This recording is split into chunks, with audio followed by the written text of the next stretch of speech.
If you want to hear my top 10 tips, stick around.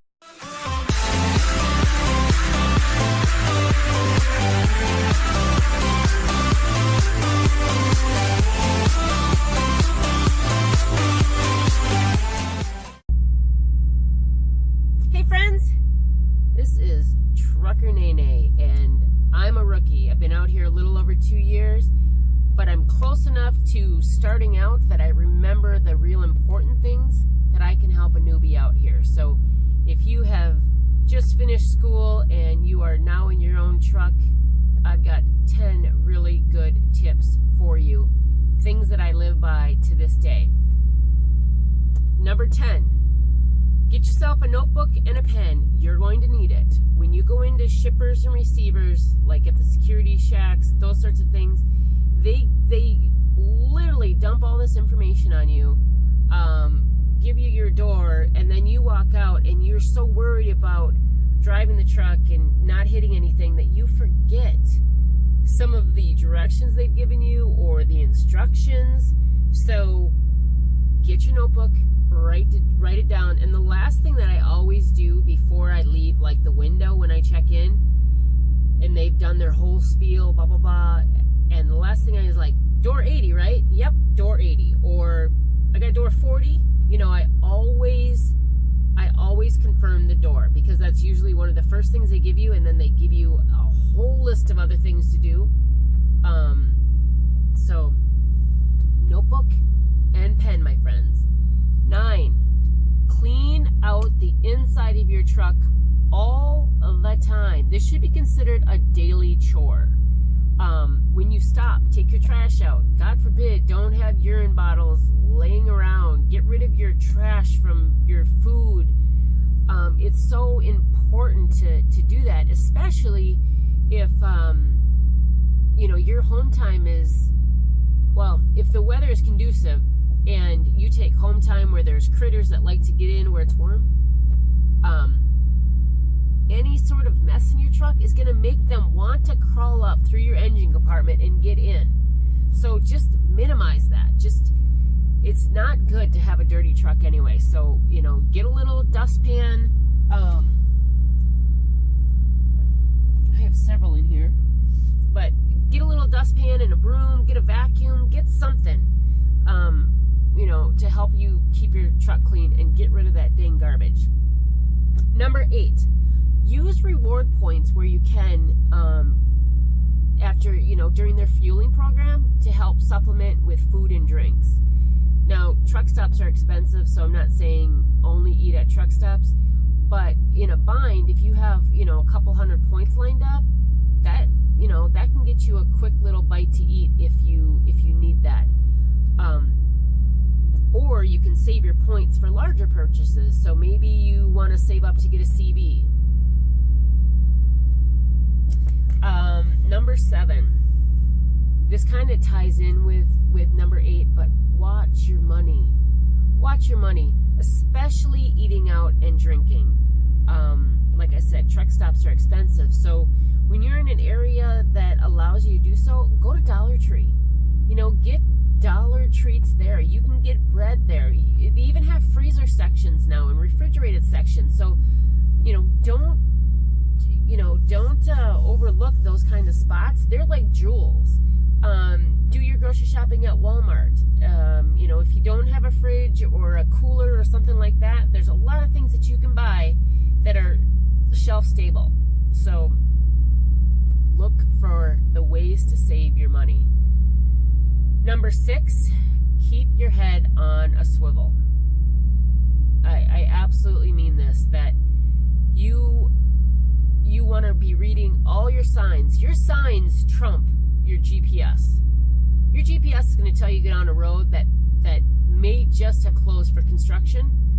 And before you get to the closure, you want to be able to take that block before where it says, hey, detour, road closed ahead. You need to take that. But you don't know it unless you're reading your signs. See, keep your head on a swivel. Use all of your mirrors. That's what they're there for. Use them all. I would also say, know your surroundings. when you are walking to and from your truck, whether it be in a customer lot or in a truck stop, know where the store is, know how to get back to your truck, and wear your reflective vest at night, especially or when it's raining. It is so hard to see people that are dressed in all black. I have 2, maybe 3 black jackets, and one has some reflective stuff, but I will pop on my Prime yellow reflective vest when I'm going back and forth so that people can see me. I want to be seen. I want to be seen. So that'll help with your personal security too. Number 5, keep your doors locked all the time, except ... Okay, so keep your doors locked when you're fueling, when you're parked, when you are driving. I'm going to come back to that in a second. Even if you have a teammate on the truck, if they're in the back sleeping and you get out to fuel, you better protect their safety too and lock the doors. If they're sleeping in the back and you stop at a rest area to run in to go to the bathroom, you better lock the doors. You got somebody in the back. And even if they're not, even if you don't have somebody in the back, you still have stuff in your truck. You still have to protect your home. So keep your doors locked. Now, the one time that I will unlock my doors in my routes are when I know that I am coming up on several hundred miles of interstate driving or highway driving, that sort of thing. I will unlock my doors, so if something should happen on the road and someone needs to get into my truck quickly to get to me, I want them to make sure that they can get a door open. So I will unlock my doors once I'm en route, knowing that I have nothing but highway in front of me. And a quick phone call. So keep your doors locked. That's number 5.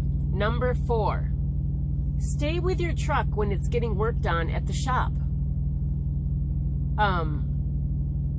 It's important to know what they're doing, why they're doing it, ask questions. That is your time to find out and learn more about your truck. Especially, I mean, this should go without saying, but especially if you're a lease operator or an owner operator, you are paying dearly for that truck. You better stay with your home, you know. If you're a company driver, I would still insist on doing it because that company equipment is in your hands, and it's not like it's a $10 safety hat. All right, so stay with your truck. Now we're getting down to the top 3. Number 3, use an atlas. Use an atlas. GPS should be guidance. An atlas is the way, right? So when I trip plan, I will look at the atlas, find the direct point, you know, the closest direct line that I can find, know the interstates or highways that I have to go. Now, when it gets to the nitty-gritty customer, that's when I will use the Macro 19, at least within Prime, that gives you the last minute turn by turn to get to the truck gates. But once I kind of know, like, the highways and interstates that I have to take, then I will plug it into the GPS, and then I will go through the directions on the GPS to see if they match up. If they don't match up, I'm trying to figure out, like, where's GPS trying to take me, you know? And then I will take the directions off the GPS, map it on the atlas, and go, no, I don't like that. So I'm gonna trust the atlas and get the GPS to follow me, which means that I'm going to ignore what the GPS is telling me to do, and I'm going to get to a point where eventually it'll find out, like, oh, okay, I'm going to recalculate, this is where she's going, right? Use your atlas. Tying in with this number is, and this will get you every single time. I just talked to Wilbert the other day, and he's like, the best advice: when you go into a truck stop or when you go into a customer, go out, meaning leave and get to that major highway, that major interstate, the same way that you came in. Because once you are in and parked at that GPS or that customer or that truck stop, it's going to reroute you. It's going to put you on the little country road that truck stop is based on. It will, 9 times out of 10, it's not going to get you back on that interstate that you just came off of. So ignore what it's saying and get back to the major highway or interstate that you pulled off from. Let it recalculate and be on your way. Do not trust the GPS immediately from starting back out. It will lead you wrong. Okay? Number 2. And I have this as number 2 because I think that I have a bigger number 1. Number 2, get out and look. Now, you hear people say this all the time. We call it GOAL, G-O-A-L. I see people have it on their mirrors. There's stickers, that you can affix to your truck to remember. But it should be just part of your procedure, right? Get out and look. If you think you're going to hit something, you're going to. So get out and look. See how you can correct it. See where your trailer's going to be if you continue on the same path. Can you make a correction and clear it? Or do you need to try to pull up a little bit and maneuver? And sometimes, you know what? You just need to start over. So reset back up. That's okay. But not getting out and looking and then having an incident is not okay. You will learn real quick and you will, you won't forget that moment. So get out and look. Everybody gets out and looks.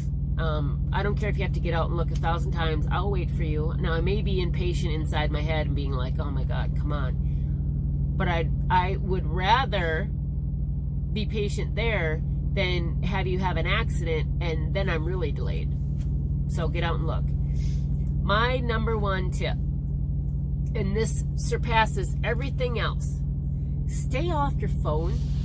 Stay off your phone when you get close to a customer or leaving a customer, because that is when things happen, right? They're typically in populous areas. So you have pedestrians and you have people walking with dogs and you have bicyclists and you have larger trucks and cars, and there's just all of this stuff going on, and you're trying to look at your directions or whatever it may be. You're trying to get there on time. So you have all of these competing factors. You don't need to be talking on your phone. Stay off your phone. A policy that I put into place, depending on the area, at least 5 to 10 miles from where I'm at, if I'm on the phone with somebody, I'm like, hey, I'm getting close to my customer, I gotta go. I just will not be talking on the phone when I am getting close to the customer. It's just a policy I put in place a long time ago for me. It has worked out tremendously, and I really encourage you, even if you talk all day on the phone when you're driving on the interstate. I got other things to say about that too, but most importantly, when you are in the populous areas close to your customers, stay off the phone. Stay off the phone. You will learn to appreciate the fact that you have one less thing going on in your head, and really focus on the job at hand. Your job is to get the equipment there safely, your cargo there safely, and on time. And minimizing that phone conversation is going to help you. No matter even if you just are listening, it's still a point of distraction. So I hope you enjoyed those top 10. Lord knows there are plenty more, right? There are plenty more tips when it comes to other aspects of the trucking industry and driving and those sorts of things. But I thought these were a good 10 general tips that really hit home from a rookie to a newbie when you are first starting out. So I hope that you take these to heart. I practice these, for myself. These aren't just things that I'm coming up with. These are things that I actually put to practice. So I'm hoping that you gain something from this video. Thumbs up, comment, share, subscribe, all that good stuff. All right, thanks. Be safe.